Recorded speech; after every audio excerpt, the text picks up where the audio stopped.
So I kind of start a little bit at the beginning. Went to emergency because my leg went a little bit crazy.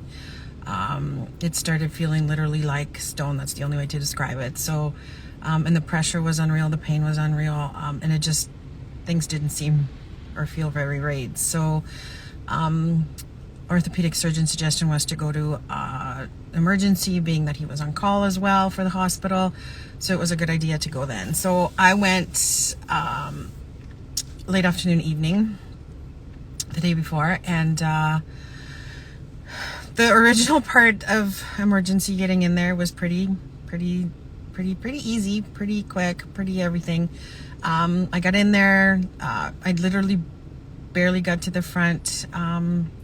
And then I got registered and literally sat down, and I got called straight to the back and went to the emergency area where you sit in this big open space. One side are normal chairs where you wait to see the actual, where you could take him back to a room, which I posted on there. Those rooms were amazing. You had a really big room, bed, chairs, your own bathroom, closed off curtain and door if you wanted.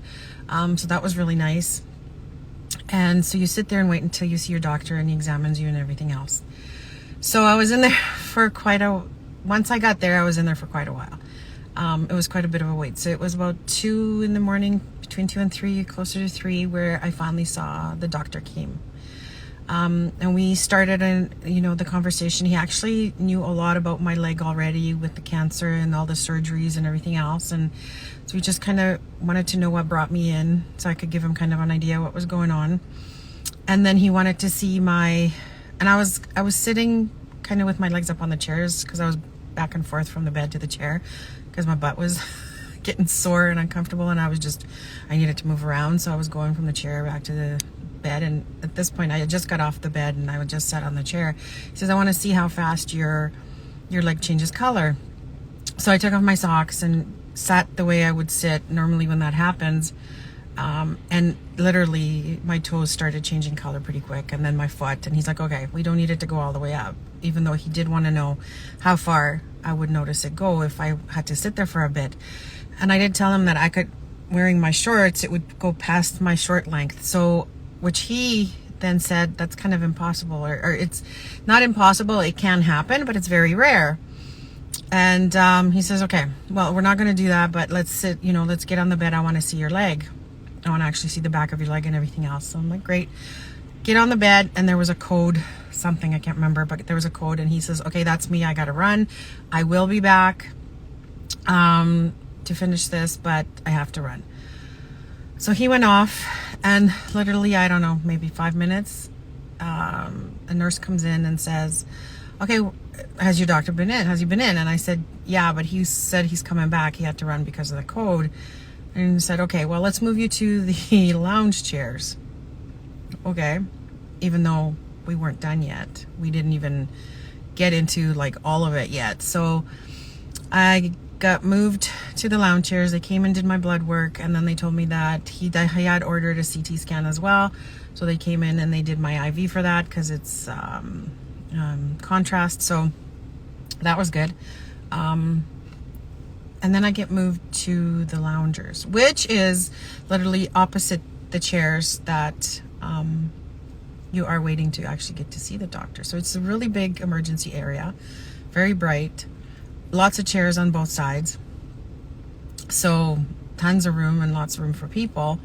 However, when you're sitting on the other side, literally just rope between us, when we're sitting there, so it's basically for anyone who's already seen the doctor, but you're waiting for either a CT scan, an x-ray, or whatever, a consultation with someone else, or you're waiting for a bed, that kind of stuff. So everyone else is sitting on that side, and it's pretty big. So I'm a little surprised at that part of it, because the old emergency room, it was the same kind of area, except it was in a big long room, and there was chairs on each side and curtains between you, so you could actually close a curtain and have some private space. You didn't have to be just right in the open with everybody. It's just a little weird. So I'm surprised that they did it that way in there, but maybe they can just fit more people in.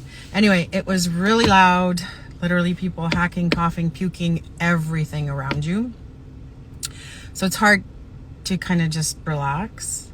But they do provide you with pillow and blankets, and if you want to drink, they'll bring you something. If you're hungry, if you're there long enough, you get breakfast, lunch, and supper. They actually do bring you food, and they're really good about that and that kind of stuff. It's just not very private. Anyways, moved there, never saw the doctor again, never came back. So a new doctor came on in the morning, never saw her either, but my CT scan was apparently booked, and it was booked for first thing in the morning. First thing in the morning comes and goes, and it's about 11 o'clock, and the nurse comes around and says, still waiting for your CT scan? Yep, sure are. She's like, okay, that's not, you should have had it already. Goes and calls, only to find out that the CT scan was never approved by the radiologist? No.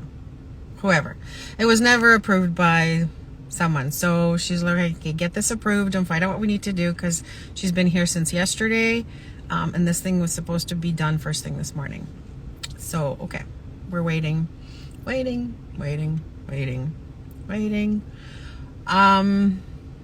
think it was about 12. She calls back and says, okay, what's going on? She said, okay, it's finally been approved. She should be getting down there within an hour. Went in for the CT scan at 2 o'clock. And it was a contrast one, so they attach their little contrast tube thing to my arm, to my IV. You get put in. It shouldn't take very long. It should really only be 5 minutes for what they were doing. Get in there, start, the IV blows. Like, the part that they attached literally blew off. Contrast all over me, all over my hair, all over the back. None of it in the vein.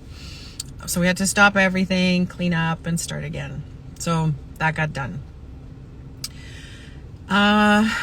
Waiting, went back, and we're just waiting for the report, and then the doctor has to come to you. So it depends on how busy both are, the person that has to do the report and then the doctor who has to bring it to you. So about 5 o'clock, I think it was, around there, the doctor actually comes to see me and says, so I've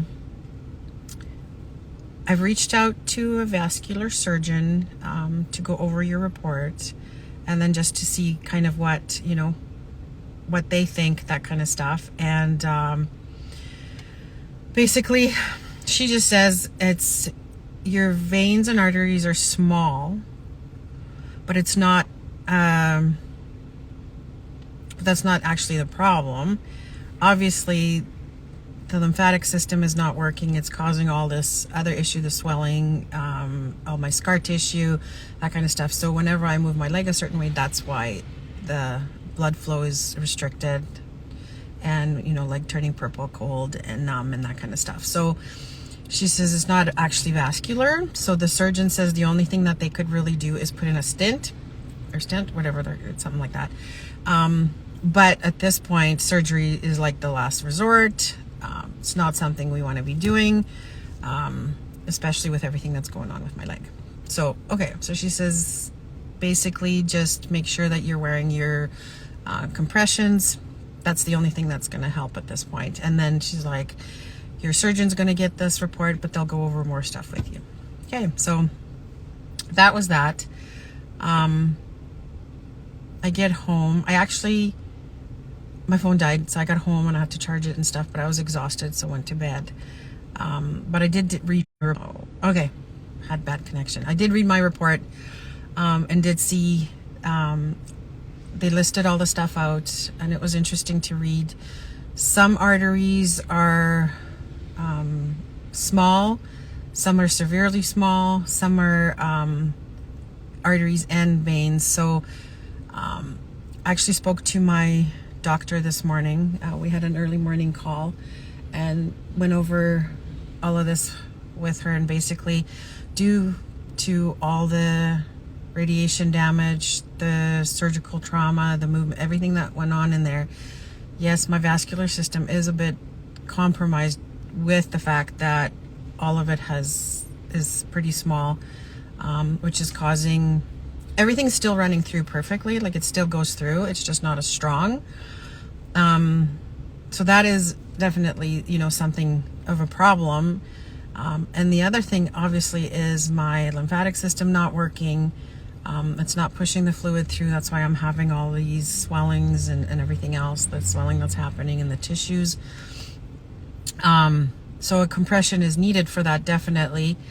And then scar tissue is obviously also compromising because there's a lot of scar tissue in there. A lot. So the suggestion at this point is to wear the compressions. That's not good. They don't feel that's going to interfere with what my veins and arteries are like at this time. But it should be helpful with everything else that's going on. So wear the compressions, but avoid sitting in a way that causes my leg to do what it's doing, because that's obviously not a good thing. It's something we don't want happening, because that's a problem. So avoid doing that.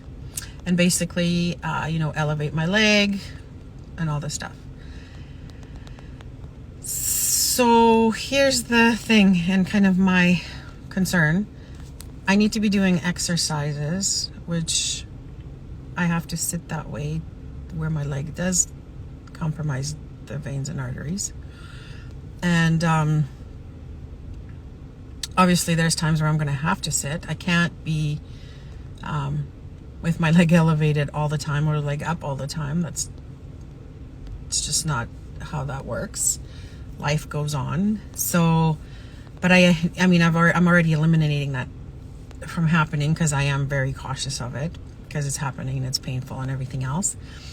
And then pain control, that's been an issue. We're having some trouble with that. So my family doctor actually recommended some stuff I need to talk to my surgeon about, to see if we can do some things to help. But so that's going to be an issue as well. But there's just a lot, and it seems like the more answers I get, the shitload more questions I have, and how to do this stuff. But yes, there's definitely damage. And the other thing that actually gets me is, or in the back of my mind, I keep thinking of my sarcoma buddy whose artery actually wound up blowing, because it was so severely damaged. So that's my so you know, you think about that too. That's a concern. So just have to be really careful how I sit and how long I sit that way and that kind of stuff. So that's something to really pay attention to. So that's definitely going to be a thing. I've got a lot to talk about with my surgeons, both of them. One of them I have a call with tomorrow, which is great. So we can go over a lot of this stuff. And the other thing I actually wanted to talk about is I have a friend who is a doctor in Alberta, and anytime I post any videos and I have concerns and things like that, and whatever I talk about, she is so awesome that she reaches out and has a lot of things to help with, a lot of questions that she would recommend me asking, and her perspective as a doctor is really important. We kind of forget that doctors are human beings, and even though they do see a lot, know a lot, and have probably dealt with a lot of stuff, sometimes this stuff is just as new to them as it is to us, right? And they get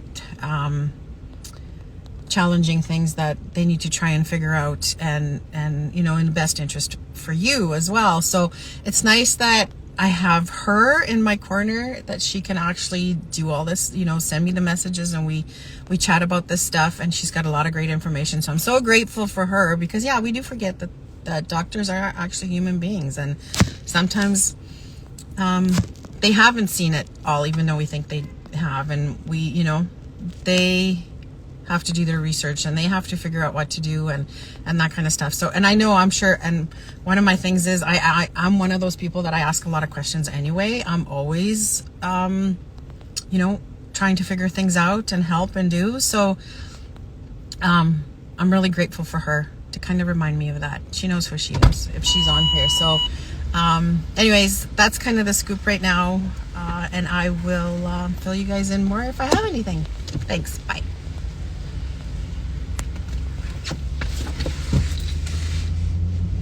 Why can't I stop this?